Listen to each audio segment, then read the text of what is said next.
Mga Gawa, chapter 17, verse 1 up to 16. Pagkatahak nga nila sa Amphipolis at sa Apollonia, ay nagsirating sila sa Tesalonica na kinaroroonan ng isang sinagoga ng mga Hudyo. At si Pablo, ayon sa ugali niya, ay pumasok sa kanila. At sa 3 Sabat ay nangatwiran sa kanila sa mga kasulatan na binubuksan at pinatunayan na kinakailangan si Kristo ay maghirap at muling babuhay sa mga patay.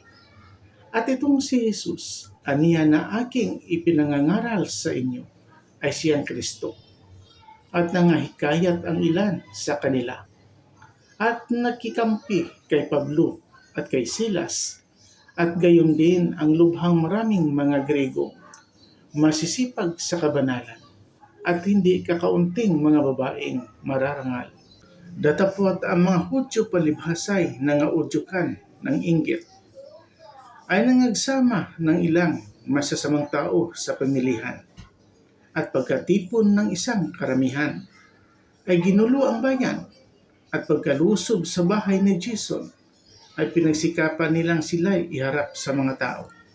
At nang hindi sila nangasumpungan, ay kanilang kinaladkad si Jason at ang ilang kapatid sa harap ng mga punong bayan, na ipinagsisigawan.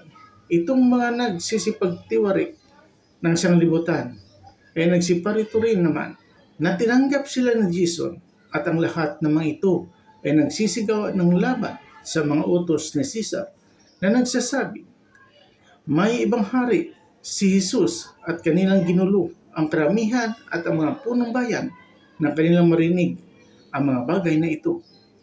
At nang matanggap na nila ang pinakaako kay Jason at sa mga iba, ay kanilang pinawalan sila, at pagdakay pinayaon sa gabi ng mga kapatid si Pablo at si Silas sa Berea, na nang dumating sila doon ay nagsipasok sa sinagoga ng mga Hudyo.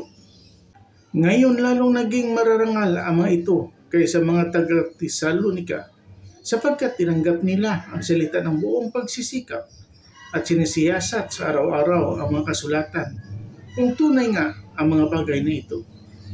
Kaya nga marami sa kanila ang mga nagsisampalataya, gayon din sa mga babaeng Grega na may mga kalagayang mahal, at sa mga lalaki ay hindi kakaunti.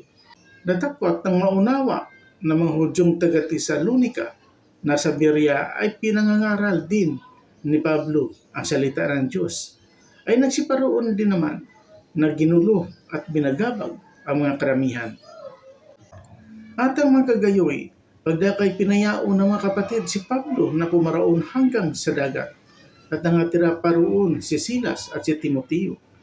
Datapwat silang mga nagsipaghatid kay Pablo ay dinala siya hanggang sa Atenas, at nang matanggap na nila ang pautos kay Silas at kay Timoteo na madaling-madali silang magsiparoon sa kanya, ay nagsialis sila.